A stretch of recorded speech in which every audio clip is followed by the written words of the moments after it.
최근 기아자동차 역사상 최초의 양산형 픽업 트럭인 타스만이 정식 공개되었었죠. 그런데 여기서 끝이 아닙니다. 생각보다 현대차가 픽업 트럭에 진심인 것 같은데요. 본격적으로 북미 시장을 공략하기 위해 신모델을 준비 중입니다. 산타크루즈 말고 또 나온다고? 그런데 이번 신모델은 180도 달라진 모습으로 나올 것이라는데요. 도대체 어떤 상황인지 저와 함께 낱낱이 살펴보실까요? 구독과 좋아요 누르고 재미있는 신차 정보 받아가세요. 안녕하세요, 차산오바입니다. 최근 깜짝 공개된 아이오닉 9, 여러분은 어떻게 보셨나요? 익스테리어나 인테리어 모두 디자인적으로 호불호가 많이 갈릴 스타일인데 반해 편의성 측면에서 나름 발전된 모습을 보여주는 것 같은 느낌이 들었습니다. 사실 이뿐만이 아니라 최근 현대차 그룹에서는 다양한 시도를 하고 있죠. 기아의 타스만, 아반떼엔 TCR 에디션 등 기존의 행적과는 다르게 카테고리를 확장하고 있는 상황이죠. 이런 시도들은 글로벌에서 브랜드의 폭을 넓히고 중국 차들과의 경쟁에서 헤리티지를 강하게 만들어 우위를 점하기 위함인 것 같습니다. 심지어 바로 몇 개월 뒤에 BYD가 국내 진출할 예정이고 지리자동차 역시 26년 중으로 신모델들을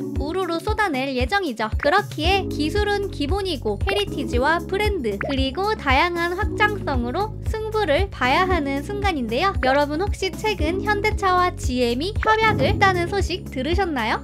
그런데 당시에는 MOU를 맺었다고 했지만 구체적인 내용은 등장하지 않았다던데? 맞습니다. 도대체 무엇을 위한 것인지 꽁꽁 비밀리에 쌓여있어 궁금증을 불러일으켰는데요. 그런데 드디어 그 정보가 전격 공개되었습니다. 바로 해외 자동차 매체인 카스쿱스에서 보도된 내용인데요. 현대차 그룹과 GM이 협약을 맺고 개발되는 첫 번째 프로젝트는 바로 새로운 픽업 트럭이라는 것이었습니다. 오, 요즘 현기차 그룹이 픽업 트럭에 진심이네. 사실 전세계 3위 업체인 현대차에서 아쉬운 카테고리가 바로 픽업 트럭이죠. 물론 소형 픽업인 산타크루즈가 있었지만 다른 세그먼트에는 모델이 없기에 시장 확대에 어려움이 있었습니다. 하지만 다양한 픽업 트럭의 노하우를 가진 GM과의 협약을 통해 신형 픽업 트럭을 만들게 된 것이죠. 픽업 트럭 시장은 23년 글로벌에서 2,086억 달러, 하나로 약 292조 원을 넘었기에 전세계 1위를 노리는 현대차가 당연히 이전부터 들어갔어야 할 시장이었죠. 전세계 1위 업체인 도요타에서는 이미 북미에서 다양한 종류의 픽업 트럭을 오래전부터 판매하며 터줏대감으로 자리 잡고 있는데요. 타코마는 작년 전체 판매량에서 11위에 오르는 저력을 보여주었습니다. 다만 현대차와 GM에서 만드는 픽업 트럭은 완전 새로운 모델보다는 기존 차량의 디자인과 옵션을 소폭 변경하는 배지 엔지니어링 방식이 될 가능성이 큰 상황인데요. 그럼에도 현재 GM은 실버라도, 콜로라도 등 픽업 트럭만 17종의 라인업을 지니고 있기에 대형 픽업 트럭 플랫폼을 활용할 수 있다면 현대차 그룹의 입장에서는 괜찮은 거래이지 않나 싶습니다.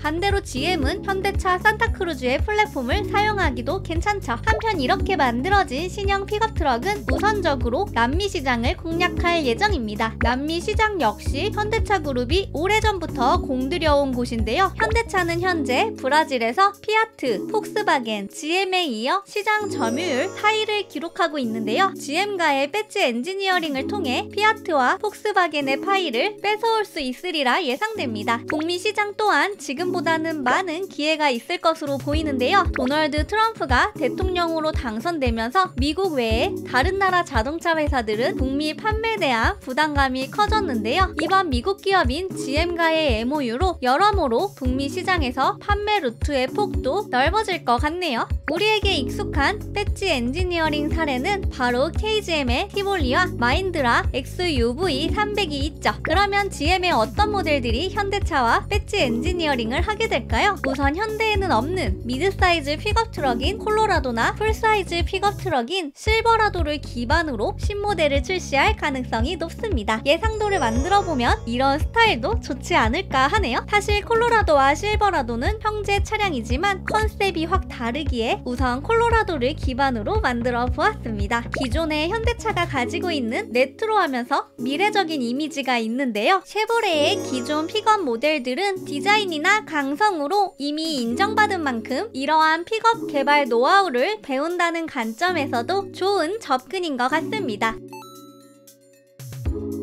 또한 인테리어와 디스플레이 측면에서 오히려 투박한 GM보다는 현기차의 노하우를 적용할 수 있기에 서로 윈윈하는 제품이 나올 것으로 예상되네요. 최근 공개된 기아 타스만을 시작으로 다양한 시도를 하고 있는 현대차 그룹인데요. 픽업 트럭 신형 모델들이 글로벌에서도 강력한 경쟁 차량들을 제치고 흥행을 할 수 있을지 정말 기대가 됩니다. 여러분의 생각은 어떠신가요? 댓글로 여러분의 의견을 많이 남겨주세요. 오늘도 유익하셨다면 차산오바 구독과 좋아요, 알림 설정까지 부탁드립니다. 오늘도 시청해주셔서 감사합니다.